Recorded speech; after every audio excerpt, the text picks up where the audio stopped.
Selamat pagi untuk jemaat dan simpatisan sekalian yang saya kasih di dalam nama Tuhan kita Yesus Kristus. Selamat pagi. Bagaimana kabarnya? Yang perhatiannya jangan teralihkan oleh Sandy, begitu. Penting khotbahnya. Baik, kita telah memuji nama Tuhan dan puji syukur kita menyanyi dengan penuh semangat, dan saat ini kita akan belajar firman Tuhan. Mari kita buka Alkitab di kitab Hagai. Hagai pasal 1 ayat 12 sampai pasal 2 ayat ke-6. Hagai 1 ayat 12 hingga pasal 2 ayat ke-6. Kita akan baca silih berganti, set ke-12, jemaat ayat 13, demikian kita baca silih berganti hingga Hagai pasal 2 ayat yang ke-6. Hagai 1. Lalu Zerubabel bin Shealtiel dan Yosua bin Yozadak imam besar dan selebihnya dari bangsa itu mendengarkan suara Tuhan Allah mereka dan juga perkataan Nabi Hagai sesuai dengan apa yang disuruhkan kepadanya oleh Tuhan Allah mereka. Lalu takutlah bangsa itu kepada Tuhan. Maka berkatalah Hagai sesuatu itu menurut pesan Tuhan kepada bangsa itu. Demikianlah firman ini kepadamu, demikianlah firman Tuhan. Tuhan menggerakkan semangat Zerubabel bin Shealtiel, Bupati Yehuda, dan semangat Yosua bin Yozadak, imam besar, dan semangat selebihnya dari bangsa itu. Maka datanglah mereka, lalu melakukan pekerjaan pembangunan rumah Tuhan semesta alam mereka. Pada hari yang ke-24 dalam bulan yang ke-6, pada tahun yang kedua zaman Raja Darius. Dalam bulan yang ke-7, pada tanggal 21 bulan itu, datanglah firman Tuhan dengan perantaran Nabi Hagai. Bunyinya. Datanglah kepada Zerubabel bin Shealtiel, Bupati Yehuda, dan kepada Yosua bin Yozadak, imam besar, dan kepada selebihnya dari bangsa itu demikian. Masih adakah di antara kamu yang telah melihat rumah ini dalam kemegahannya semula? Dan bagaimanakah kamu lihat keadaannya sekarang? Bukankah keadaannya di matamu seperti tidak ada artinya? Tetapi sekarang berkenalah hatimu, hai Zerubabel, demikianlah firman Tuhan. Berkenalah hatimu, hai Yosua bin Yozadak, imam besar, berkenalah hatimu, hai segala rakyat negeri. Demikianlah firman Tuhan. Bekerjalah, sebab aku ingin menyertai kamu. Demikianlah firman Tuhan semesta alam. Sesuai dengan janji yang telah kuikat dengan kamu pada waktu kamu keluar dari Mesir, dan Rohku tetap tinggal di tengah-tengahmu. Janganlah takut. Mari kita berdoa. Bapa di dalam kerajaan sorga, kami mengucap syukur atas kasih setiamu. Kami pada hari ini dapat membaca firman-Mu yang terpelihara bagi kami, dan pada hari ini kami menikmatinya, dan bukan hanya untuk membacanya saja, tetapi kami mau belajar firman-Mu. Bapa di sorga, kiranya Engkau bantu kami, Kau berikan kami hikmat, agar kami dapat mengerti firman-Mu dengan baik, agar kami semakin dewasa di dalam Kristus ketika kami mempelajarinya. Kiranya Roh Kudus-Mu membantu kami untuk menerapkan apa yang kami pelajari pada hari ini ke dalam hidup kami masing-masing, sehingga kami bisa menjadi umat-Mu, menjadi terang bagi bangsa-bangsa, dan menjadi garam yang dapat menggarami dunia ini. Terima kasih Bapa di sorga. Berkati juga hamba-Mu yang menyampaikan firman-Mu, kiranya dapat menyampaikan kebenaran dan bukan kesesatan. Terima kasih Bapa. Hanya di dalam nama Tuhan kami Yesus Kristus kami sudah berdoa dan mengucap syukur. Amin. Saudaraku yang terkasih, ketika seseorang bertobat dan percaya kepada Kristus, ketika seseorang dilahirkan kembali, apa yang sebenarnya Tuhan inginkan dalam hidup mereka? Paulus katakan dalam Roma pasal 8, Tuhan ingin sebuah perubahan dalam hidup semua orang yang sudah bertobat dan percaya. Paulus katakan bahwa Tuhan menginginkan kita semua menjadi serupa dengan gambaran anaknya. Menjadi serupa dengan gambaran anaknya kan artinya berubah. Artinya tadinya saya tidak serupa dengan gambaran Yesus Kristus oleh karena saya manusia berdosa. Oleh karena saya berdosa di hadapan Tuhan. Sekarang saya berubah menjadi seperti Yesus Kristus, menyerupai gambaran Yesus Kristus. Sekali lagi, ini untuk yang sudah bertobat dan percaya. Yang belum beriman ya jangan pusingkan ini dulu. Yang belum beriman pikirkan dulu bahwa apa konsekuensi yang harus mereka alami kalau mereka belum beriman. Pikirkan itu dulu. Pikirkan bahwa mereka mesti bertobat dan percaya kepada Kristus lebih dulu. Barulah memikirkan apa yang saat ini sedang kita pelajari. Nah, saudaraku yang terkasih, karena Tuhan menginginkan sebuah perubahan dalam hidup seseorang ketika dia bertobat dan percaya kepada Kristus. Tuhan menginginkan ia menjadi serupa dengan gambaran Kristus. Maka Tuhan memberikan berbagai macam cara supaya mereka bisa menjadi serupa dengan gambaran Kristus. Dengan cara apa? Tuhan memberikan firman-Nya. Tuhan memberikan firman-Nya kepada kita yang tertulis hari ini, yang bisa kita pelajari hari ini, yang ia pelihara untuk sepanjang zaman, supaya setiap orang ketika membacanya dan mempelajarinya, kemudian mematuhi apa yang Tuhan ajarkan, mereka bisa serupa dengan gambaran Kristus. Jadi Tuhan tidak hanya kasih perintah, tapi tidak memberikan cara supaya kita bisa melakukan itu, mencapai tujuan itu. Tidak, Tuhan memberikan caranya. Begitu. Tapi yang terpenting adalah seseorang mesti taat kepada apa yang Tuhan tuliskan. Karena tidak ada metode lain. Saya kasih tahu. Tidak ada metode lain seseorang bisa berubah menjadi serupa dengan gambaran Kristus. Tidak ada metode lain selain melalui firman Tuhan. Selain melalui firman Tuhan. Kita mungkin hadir di gereja yang benar. Kita mungkin mendapatkan khotbah dari hamba Tuhan yang benar. Tetapi step yang paling mendasar tetaplah kembali kepada firman Tuhan.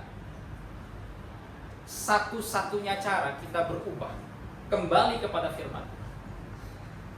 Nah, saudaraku yang terkasih, Israel juga demikian waktu itu. Israel juga demikian. Bangun bait suci, tapi karena musuh, karena ancaman lawan, berhenti bangun. Malah sibuk bangun rumah sendiri. Berhenti membangun bait Allah. Karena ceritanya bait Allah sudah roboh. Bait Allah Salomo yang dibangun Salomo sudah roboh, dihancurkan Babel. Nah, sekarang Israel pulang ini. Oleh izin media Persia pulang ke tanah airnya, dipimpin Zerubabel. Kemudian Tuhan suruh mereka dirikan bait suci. Tapi karena kegentaran akhirnya nggak berani bangun.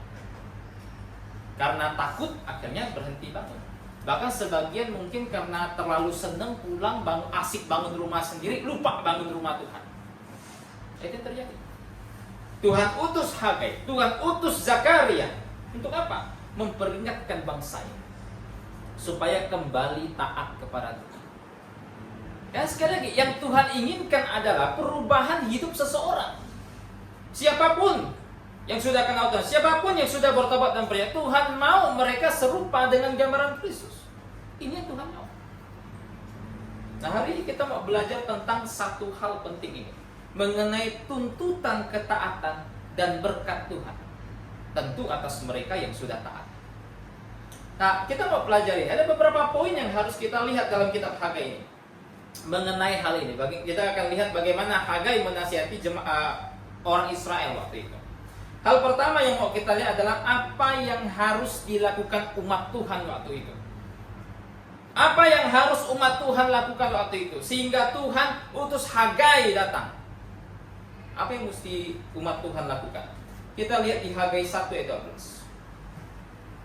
Lalu Zerubabel bin Shealtiel dan Yosua bin Yozadak imam besar dan selebihnya dari bangsa itu mendengarkan suara Tuhan Allah mereka dan juga perkataan Nabi Hagai sesuai dengan apa yang disuruhkan kepadanya oleh Tuhan Allah mereka, lalu takutlah bangsa itu kepada Tuhan. Apa yang Tuhan mau dari umatnya? Tuhan mau mereka mendengarkan pesan Tuhan dan tunduk kepada pesan tersebut. Tuhan mau mereka mendengarkan firman Tuhan dan taat kepada firman tersebut. Saudara, Hagai mendorong umat Tuhan waktu itu, menguatkan umat Tuhan waktu itu, terutama para pemimpin mereka. Di situ ada Zerubabel, ada Yosua, imam besar waktu itu. Tuhan dorong mereka untuk taat pada firman. Saudara, kenapa diurutkan pemimpinnya dulu? Kan diurutkan Zerubabel, setelah Zerubabel Yosua, setelah Yosua baru sisanya selebihnya dari bangsa tersebut. Kenapa Tuhan urutkan pemimpinnya dulu, baru bangsanya? Tidak lain tidak bukan karena Tuhan melihat kepemimpinan seseorang yang rohani di dalam sebuah institusi. Waktu itu Israel itu menjadi tolak ukur yang sangat menjadi patokan bagi umat Tuhan waktu itu. Kenapa? Karena yang namanya umat, yang namanya bangsa, begitu. Ketika pemimpinnya saja tidak tunduk, ketika pemimpinnya saja menolak firman Tuhan, maka bangsa itu akan berkata, ya kami hidup sesuai dengan pemimpin kami. Pemimpin kami yang rohani itu, imam besar, Yosua, dia aja nggak taat. Ya kami hidup seperti itu. Maka sering saya katakan, jatuh bangunnya sesuatu itu bergantung pada pemimpin. Pemimpinnya terlebih dahulu mesti taat. Pemimpinnya akhirnya menjadi contoh teladan bagi umat yang lain.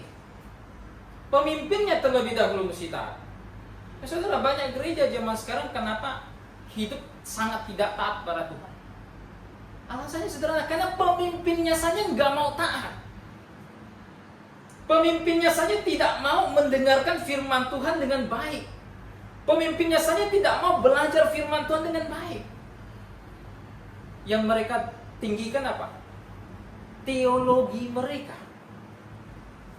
doktrin yang mereka imani yang tidak didasarkan pada kitab suci, terus dihembuskan, terus diajarkan.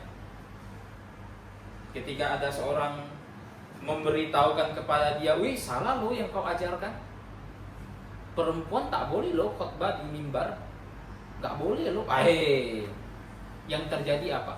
Pemimpinnya justru tidak mau melihat apa yang kitab suci saksikan, tetapi justru dengan tegas menentang itu.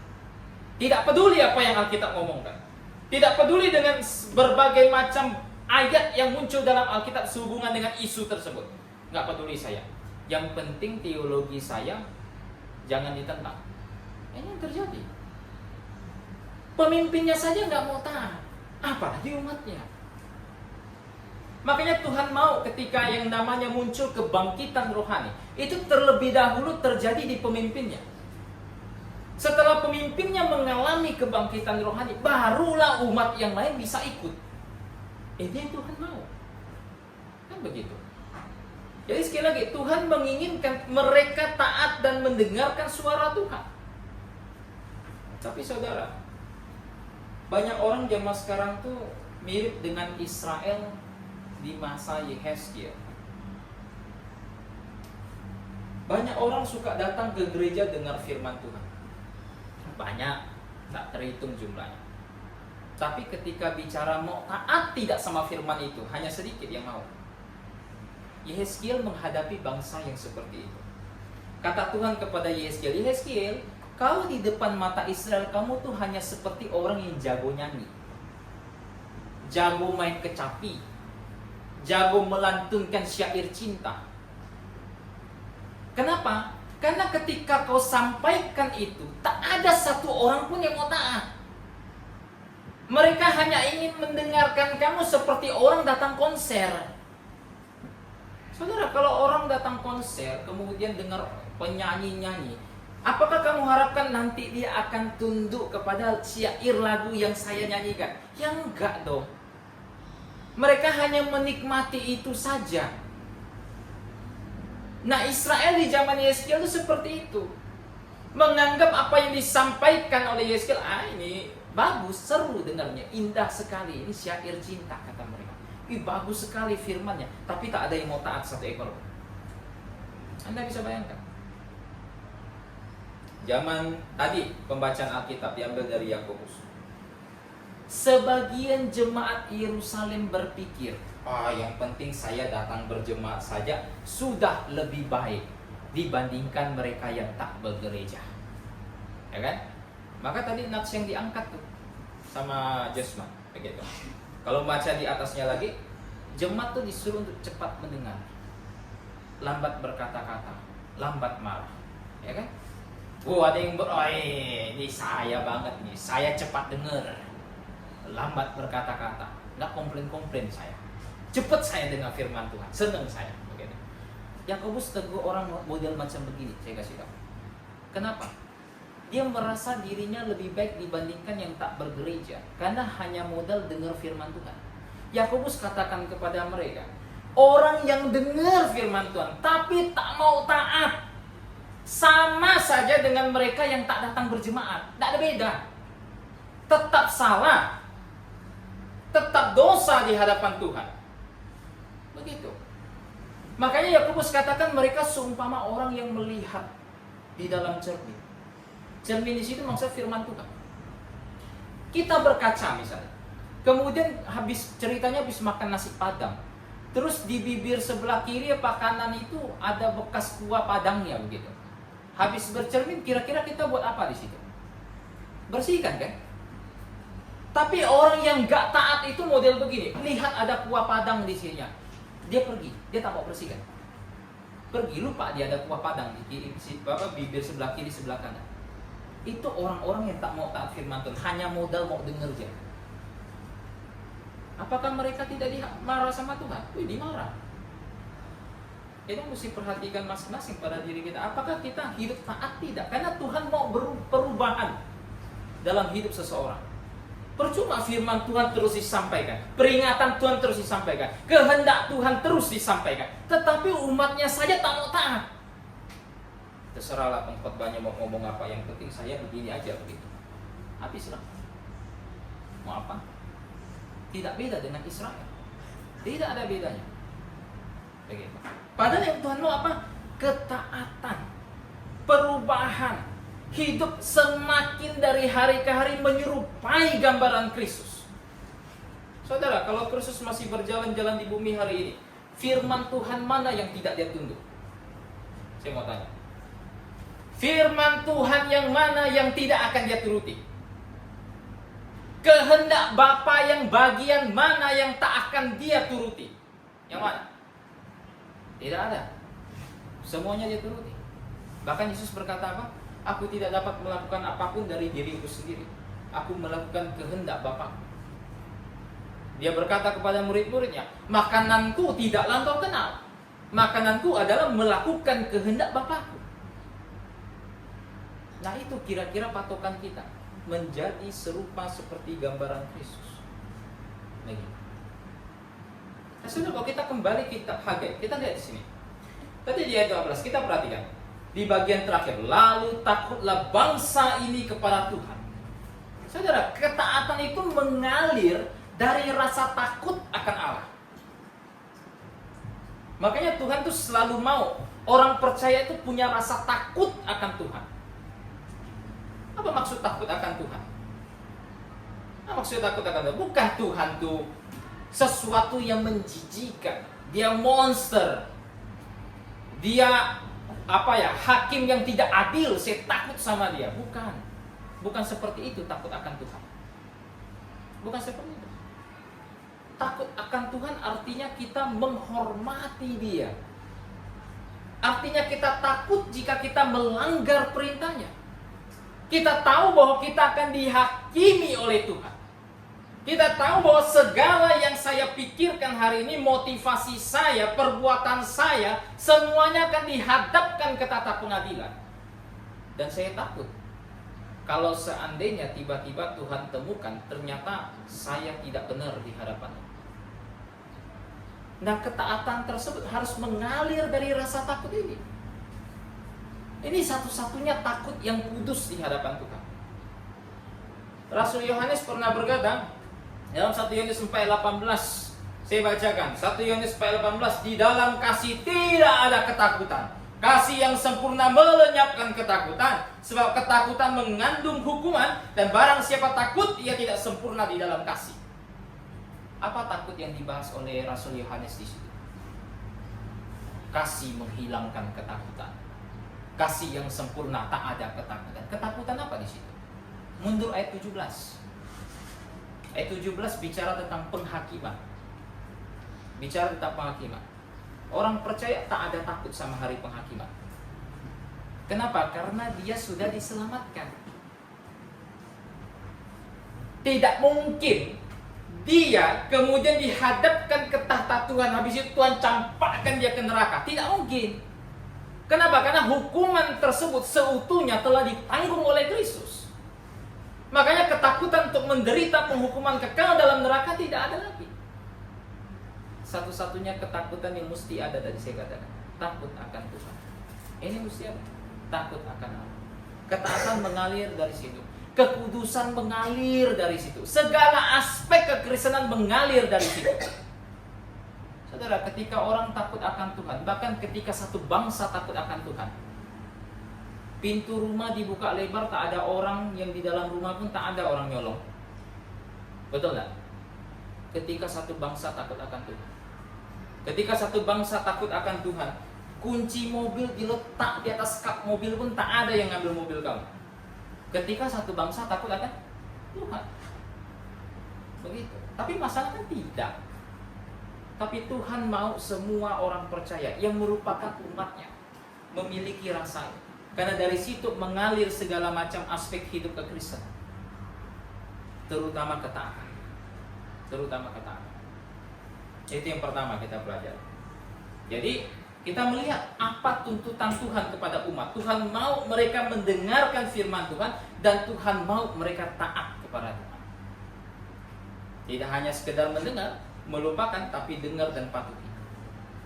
Hal kedua yang mau kita pelajari dari kitab Hagai, apa yang Tuhan berikan kepada umatnya yang taat? Apa? Apa yang Tuhan janjikan kepada mereka yang taat? Coba kita lihat Hagai 1 ayat 13-14. Ini panjang, kita bahas satu persatu. 13-14 terlebih dahulu. Maka berkatalah Hagai utusan Tuhan itu, menurut pesan Tuhan kepada bangsa itu, demikian, aku ini menyertai kamu. Demikianlah firman Tuhan. Tuhan menggerakkan semangat Jerubbaal bin Shealtiel bupati Yehuda, dan semangat Yosua bin Yozadak imam besar, dan semangat selebihnya dari bangsa itu. Maka datanglah mereka lalu melakukan pekerjaan pembangunan rumah Tuhan semesta alam ala mereka. Apa yang Tuhan berikan kepada mereka? Yang Tuhan berikan kepada mereka yang pertama itu adalah Tuhan menolong mereka. Tuhan menolong mereka. Saudara, seperti saya katakan tadi, pembangunan rumah Tuhan berhenti oleh karena ancaman dan lain sebagainya. Tapi ketika mereka putuskan untuk tunduk kepada Tuhan, ketika mereka putuskan untuk taat kepada Tuhan, Tuhan janjikan Tuhan akan tolong mereka menyelesaikan pekerjaan tersebut. Saudara, pertolongan yang Tuhan janjikan itu selalu beribarat koin, punya dua sisi, itu selalu bergantung kepada keputusan dari orang percaya. Apa yang orang percaya putuskan hari ini? Apa yang mereka mau ambil hari ini? Itu semua akan menentukan apakah Tuhan akan tolong mereka apa tidak. Paulus, kita tahu dia orang yang hebat, mendirikan banyak jemaat, menjadi contoh teladan iman, rela mati demi iman, berkhotbah di mana-mana, memenangkan jiwa kemanapun dia pergi. Saudara, kenapa dia bisa melakukan sedemikian banyak pekerjaan Tuhan? Kenapa? itu terjadi pada satu momen. Dia memutuskan dalam hidupnya bahwa aku yang sudah diselamatkan oleh Tuhan akan hidup bukan untuk diriku lagi, tetapi untuk Kristus. Bahwa aku mau hidup bagi Kristus dan mati bagi Kristus. Pada satu momen itu Tuhan bekerja di dalam dirinya. Tuhan menolong dia. Saudara, kenapa banyak gereja awal itu hebat-hebat semua? Kenapa? Kenapa banyak gereja awal itu sangat-sangat luar biasa? Antioquia misalnya, itu gereja hebat, begitu.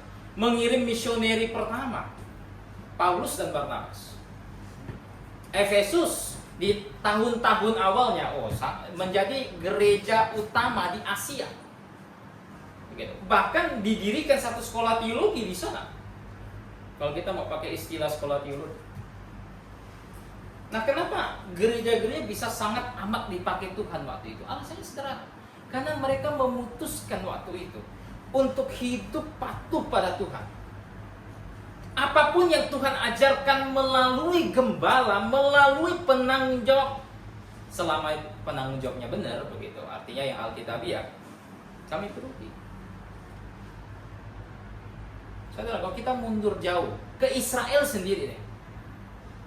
Kenapa Israel bisa menduduki tanah Kanaan? Kan begitu. Apa alasannya? Sederhana. Israel memutuskan di hadapan Tuhan, Yosua, kau sudah diangkat ini menggantikan Musa.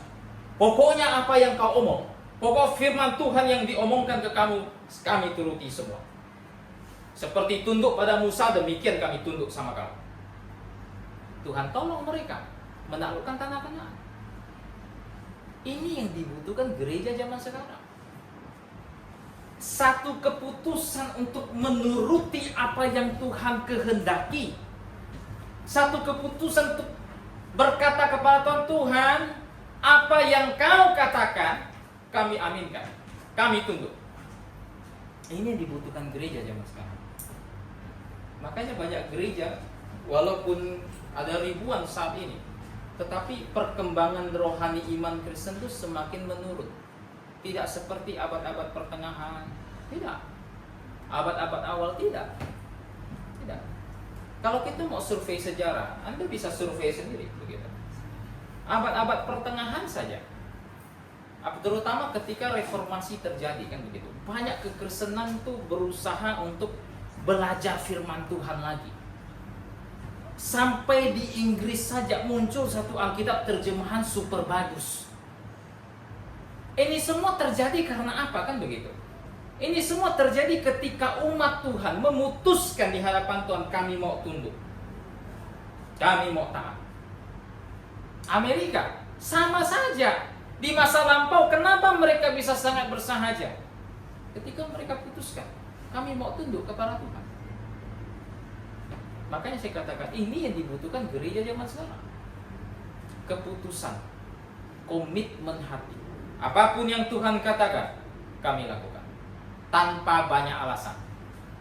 Apapun yang kami mungkin pikirkan bisa menjadi alasan untuk melepaskan diri dari tuntutan Tuhan, kami anggap semua itu salah. Kami mau tunduk sepenuhnya di hadapan Tuhan. Ini yang kita butuhkan. Kemudian apalagi sih? Apalagi yang Tuhan berikan kepada jemaat? Bukan hanya kepada umat Tuhan, bukan hanya Tuhan menolong mereka, tapi di Hagai 1:13 dikatakan Tuhan menghibur mereka. Tuhan menguatkan mereka melalui utusannya. Dan utusannya waktu itu adalah Nabi Hagai. 13 tadi kita sudah baca. Tuhan kuatkan, Tuhan hibur mereka. Saudara, Tuhan itu bukan pribadi yang sembarang omong. Bukanlah pribadi yang tidak mengetahui segala sesuatu, tidak. Dia tahu ketika umatnya taat dengan sungguh-sungguh di hadapan Tuhan. Dia tahu ketika umatnya pura-pura. Dia tahu. Zaman Yosia misalnya, terjadi kebangkitan rohani. Kebangkitan rohani begitu besar di tanah Yehuda. Yeremia hidup sejaman dengan raja tersebut. menyaksikan kebangkitan rohani tersebut. Tapi Yeremia yang sejaman dengan raja tersebut, yang menyaksikan kebangkitan rohani tersebut. Mengapa kalau kita baca pesan kitab Yeremia, isinya Tuhan marah-marah sama Yehuda? Bukan isinya, bagus, Yehuda sudah mengalami kebangkitan rohani, sudah mantap. Pokoknya aku akan berkati engkau seperti janjiku kepada Musa. Engkau akan menjadi kepala dan bukan jadi ekor. Kenapa pesan Yeremia tidak seperti itu? Pesan Yeremia malah berkata apa? Oi, Yehuda, kau akan dibuang. Kau akan dihukum. Perbuatanmu yang penuh dosa, perzinahanmu yang rohani itu, yang kau berzina dengan ilah-ilah asing, pekerjaanmu itu seolah-olah membenarkan saudarimu Israel Utara. Tuhan katakan apa ya? Tungku yang berisi air yang mendidih datang dari utara. Tak ada yang bisa tahan. Tuhan katakan ancaman datang dari utara. Kudanya secepat Raja Wali. Wah, mantap itu, kuda secepat Raja Wali. Hati-hati orang yang melihatnya langsung lemas, kata Tuhan. Tak ada satu orang pun yang bisa berdiri di hadapan mereka. Kenapa? Ya kan? Padahal ada kebangkitan rohani waktu itu. Alasannya sederhana. Kebangkitannya hanya terjadi pada satu orang saja. Hanya terjadi pada Yosia saja. Rakyat yang lain tidak. Walaupun Yosia membuat sebuah peraturan, mengajak orang Israel untuk tunduk lagi sama Tuhan, mereka tidak mau. Mereka seperti yang Yesaya katakan, mendekat dengan mulut, hati tidak. Ya udah, raja suruh begini, ikut aja deh, daripada kita dihukum raja, taat aja tapi hati tidak. Nah saudara, saya katakan Tuhan tahu hati setiap orang, taat tidak, membangkang tidak, membantah tidak. Ketika Tuhan melihat seseorang amat sungguh mau taat kepada Tuhan, Tuhan tidak akan menyampaikan kepada dia hukuman demi hukuman. Tidak. Tuhan akan menghibur mereka. Tuhan katakan kepada satu bangsa, ketika aku katakan bahwa mereka akan kutunggang balikkan karena dosa-dosa mereka, namun akhirnya bangsa tersebut bertobat di hadapan Tuhan. Apa kata Tuhan? Aku pun menyesal telah merancangkan itu atas mereka. Ya udah, Tuhan kemudian tarik hukumannya, berkati dia. Tuhan katakan kepada bangsa yang aku katakan kau ku berkati, tetapi kemudian dia menentang, dia menolak, aku pun menyesal. Ngomong berkati dia, saya hukum dia. Tuhan tahu persis. Dan Tuhan akan menyampaikan apa yang ia sampaikan sesuai dengan respon dari umat Tuhan. Umat taat, Zerubabel taat, Yosua taat. Ya sudah, Tuhan hibur mereka dan Tuhan katakan, aku menyertai kamu.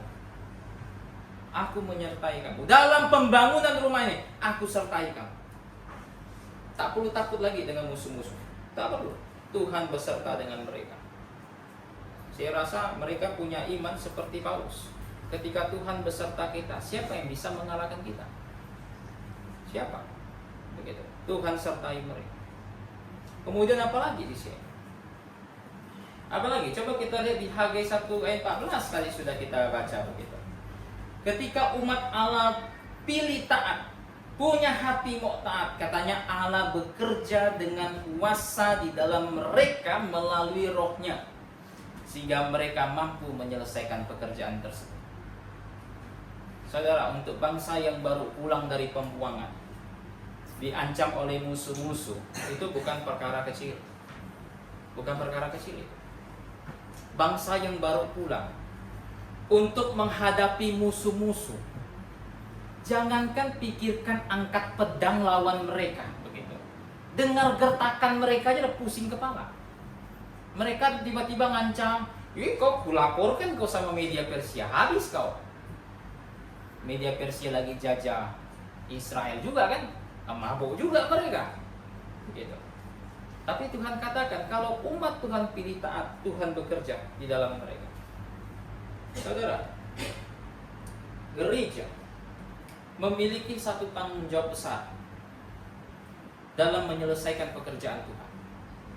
Saya kasih tahu, musuh yang dimiliki oleh gereja lebih banyak dibandingkan musuh yang ada pada waktu itu, yang dihadapi Israel di zaman Hagai dan Zakaria. Lebih banyak.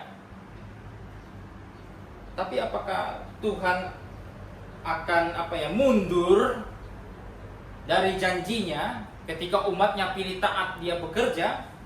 Tidak. Tidak, Tuhan tidak akan mundur. Tuhan akan sertai, Tuhan akan bekerja di dalam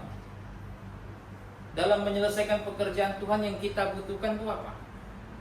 Kita nggak butuh hanya bersandar kepada kekuatan kita, tidak. Kita butuh kekuatan dari Tuhan. Itu saja.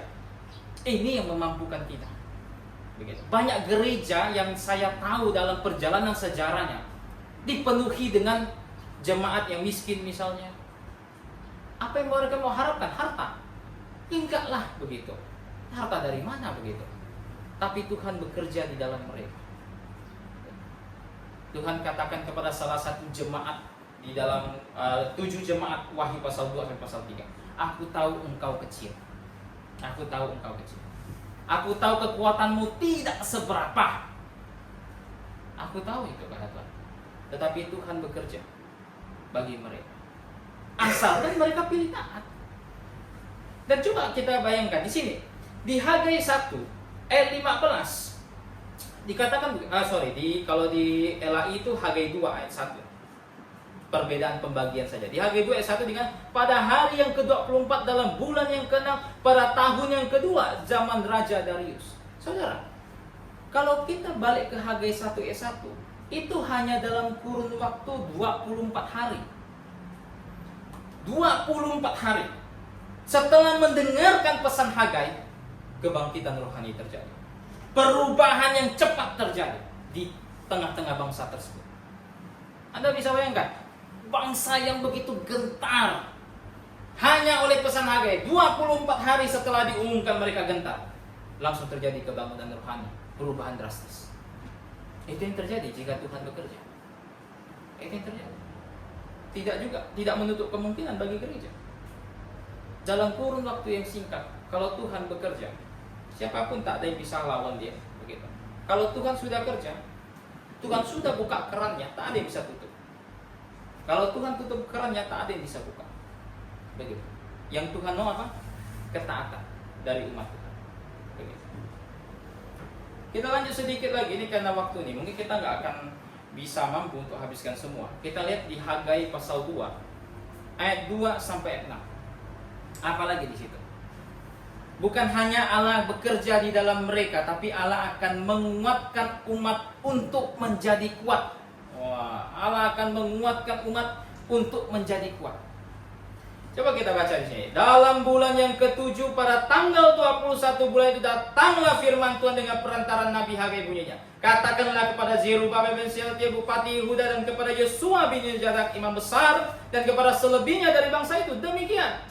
Masih adakah di antara kamu yang telah melihat rumah ini dalam kemegahannya semula? Dan bagaimanakah kamu lihat keadaannya sekarang? Bukankah keadaannya di matamu seperti tidak ada artinya? Tetapi sekarang kuatkanlah hatimu, hai Zerubabel. Demikianlah firman Tuhan. Kuatkanlah hatimu, hai Yosua bin Yozadak, imam besar. Kuatkanlah hatimu, hai segala rakyat negeri. Demikianlah firman Tuhan. Bekerjalah, sebab aku ini menyertai kamu. Demikianlah firman Tuhan semesta alam. Sesuai dengan janji yang telah kuikat dengan kamu pada waktu kamu keluar dari Mesir. Dan rohku tetap tinggal di tengah-tengahmu. Janganlah takut. Saudara, Allah kuatkan. Tapi kalau umatnya tak mau kuat, ya percuma. Allah memberikan berbagai sumber daya bagi umat Tuhan untuk mengerjakan pekerjaannya. Tapi kalau umatnya tak mau, gimana? Ya percuma. Umatnya mesti mau dulu. Ada beberapa dari mereka yang sedih ketika batu pertama pembangunan bait suci Zerubabel itu diletakkan. Sebagian dari mereka ditanya Hagai, kamu masih ada nggak beberapa dari antara kalian yang lihat kemegahan bait suci Salomo? Banyak dari mereka masih hidup pada zaman Hagai. Mungkin dulu pada saat penghancuran Bait Suci Salomo mereka masih sangat muda. Di zaman Hagai sudah tua mereka. Hagai tanya, masih ingat tidak dengan kemegahan Bait Suci Salomo itu? Oh, tentu masih. Sangat terberkas di pikiran mereka. Saudara, Bait Suci Salomo itu bangunan termegah pada zamannya. Pada zaman Salomo itu bangunan termegah. Bangsa-bangsa lain datang hanya ke Yerusalem hanya untuk melihat orang sepintar apa sih Salomo. Melihat kerajaannya dan tidak lupa melihat pembangunan Bait Suci. Dan mereka semua berdecak kagum. Bangunan terhebat pada masanya roboh dan sekarang dibangun yang kedua. Beberapa dari mereka mungkin lama katanya tidak sehebat dengan yang dulu. Yang dulu lebih luar biasa. Yang sekarang tidak begitu hebat. Zakaria juga urus masalah ini. Zakaria, Hagai katakan tidak berhikmat bagi bangsa itu untuk membandingkan keadaan mereka saat ini dengan keadaan di masa lampau. Tidak berhikmat. Sangat tidak berhikmat. Saudara, apa yang dialami oleh seorang di generasi manapun itu punya tantangannya tersendiri. Punya tantangan tersendiri. Jangan beranggapan kerja Tuhan zaman sekarang tidak begitu kelihatan, yang dulu sangat kelihatan begitu. Tidak, Tuhan bekerja di tiap-tiap generasi dengan tantangannya tersendiri. Tuhan katakan di sini, mereka tidak berhikmat. Tuhan janjikan kepada mereka lewat Zakaria, sekalipun kau lihat ini kurang megah dibandingkan dulu. Zakaria katakan apa? Aku akan membentenginya dengan pagar api. Mau apa kan begitu? Tuhan akan ada di situ, membentenginya dengan pagar api. Kehadiran Tuhan ada di Bait Suci kedua tersebut. Seperti Tuhan hadir di Bait Suci Salomo, demikian Tuhan hadir di Bait Suci Zerubabel. Apa yang mau kita pusingkan? Masalah kemegahannya tidak. Yang penting Tuhan diam nggak di situ. Kan begitu. Sehingga ini mendorong umat. Sudah dikuatkan dan akhirnya mereka mantap, kerja. Bangun rumah Tuhan. Kan begitu. Demikian juga dengan jemaat di sepanjang zaman. Yang Tuhan butuhkan apa? Tuhan mau umat Tuhan tuh putuskan, saya mau melakukannya. Saya mau. Tuhan berikan sumber dayanya. Oke, saya mau kerjakan. Ini yang Tuhan butuhkan. Seperti Israel waktu itu. Dengan demikian maka gereja dapat berjalan dengan semestinya, menjadi alat yang sesuai dengan apa yang Tuhan mau. Tuhan mau gereja jadi tiang penopang dasar dan kebenaran. Nah, demikianlah gereja jadi tiang penopang dasar dan kebenaran. Tuhan mau gereja jadi corong mulutnya. Nah, demikianlah gereja jadi corong mulutnya. Tuhan mau melalui gereja orang dengar firman Tuhan. Nah, demikian pula itu jadinya. Asalkan umat Tuhan pilih, saya mau melakukan. Saya mau. Baik. Jadi kita sudah lihat pembelajaran di kitab Hagai. Kita sudah lihat apa tuntutan Tuhan untuk umat. Tuhan mau taat. Tuhan tak mau ada alasan apa-apa. Tuhan mau taat sepenuhnya. Dan Tuhan janjikan untuk siapapun yang taat, Tuhan akan memberkati mereka, Tuhan akan menguatkan mereka, Tuhan akan menghibur mereka, Tuhan akan menolong mereka untuk menyelesaikan pekerjaan yang sulit tersebut. Maka dengan demikian kita sebagai jemaat Tuhan sudah tahu apa yang harus kita lakukan. Kita harus taat pada Tuhan setulus hati, dengan segenap hati kita, supaya Tuhan menolong kita mengerjakan pekerjaan Tuhan di bumi ini sampai Dia datang kembali. Amin. Kita tutup dalam doa. Minta kesediaan Saudara Yanto tetap dalam doa. Dipersilakan. Mari kita berdoa. Tuhan Yesus, kami mengucap syukur Tuhan